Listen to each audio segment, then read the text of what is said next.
BRS party నుంచి గెలిచి కాంగ్రెస్లో చేరిన ఎమ్మెల్యే దానం నాగేంద్ర సభ్యత్వంపై స్పీకర్ గడ్డం ప్రసాద్ కుమార్ ఇచ్చిన తీర్పును సవాల్ చేస్తూ బీజేపీ శాసనసభాపక్ష నేత ఏడ్లెట్ మహేశ్వరరెడ్డి దాఖలు చేసిన పిటిషన్పై ఇవాళ హైకోర్టు విచారణ చేపట్టింది. కాంగ్రెస్ బీఫామ్పై ఎంపీగా పోటీ చేసిన దానం నాగేందర్ను అనర్హుడిగా ప్రకటించాలని పిటిషన్ తరపు న్యాయవాది కోర్టుకు విన్నవించారు. అనంతరం స్పీకర్ తరపున అడ్వకేట్ జనరల్ సుదర్శన్ రెడ్డి ఎమ్మెల్యేల ఫిరాయింపులపై ఇటీవల దేశ అత్యున్నత న్యాయస్థానం సుప్రీంకోర్టు ఇచ్చిన తీర్పులను ధర్మాసనం దృష్టికి తీసుకొచ్చారు.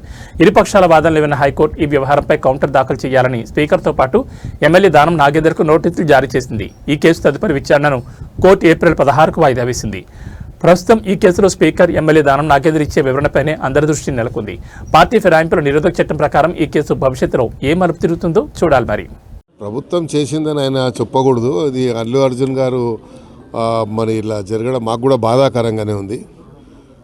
స్వయంగా మాకు ఏదో రకంగా బంధువు కూడా అవుతాడు. అయినా కూడా మరి కోర్టు వాళ్ళకి బెయిల్ ఇవ్వడం చాలా సంతోషము. ఎందుకంటే అల్లు అర్జున్ గారు జాతీయ స్థాయిలో ఈరోజు తెలంగాణ పేరు కానీ ఆంధ్రప్రదేశ్ ఉమ్మడి రాష్ట్ర పేరుని ప్రతిష్టని మన ఇంటర్నేషనల్ వ్యాప్తంగా కూడా మంచి పేరు తెచ్చినటువంటి వ్యక్తి కాబట్టి కొంచెం మాకు కూడా బాధ కలిగింది ఆ సీక్వెన్స్లో.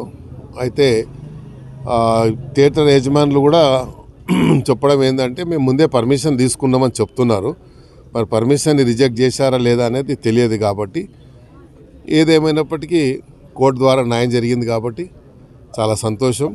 మరి జరిగిన దానికి మాకు కూడా కొంచెం బాధగా ఉంది. ఎందుకంటే అంతా నేషనల్ అవార్డు విన్నరే కాదు, ఆయన జాతీయ స్థాయిలో అంతర్జాతీయ స్థాయిలో ఈరోజు మరి అల్లు అర్జున్ గారు వల్ల తెలంగాణ పౌరుడిగా ఉమ్మడి రాష్ట్ర పౌరుడిగా ఇంత పేరు తెచ్చినటువంటి వ్యక్తి కాబట్టి మనందరికీ గర్వకారణమే. అంత మంచి మరి ఈరోజు పాన్ ఇండియా అనకూడదు, ప్రపంచం అనొచ్చు, మనము వరల్డ్ అనొచ్చు. ఎందుకంటే ప్రపంచవ్యాప్తంగా ఈయన యొక్క చిత్రాన్ని చూసిందని మనం మీడియా ద్వారా చూస్తూ ఉన్నాం.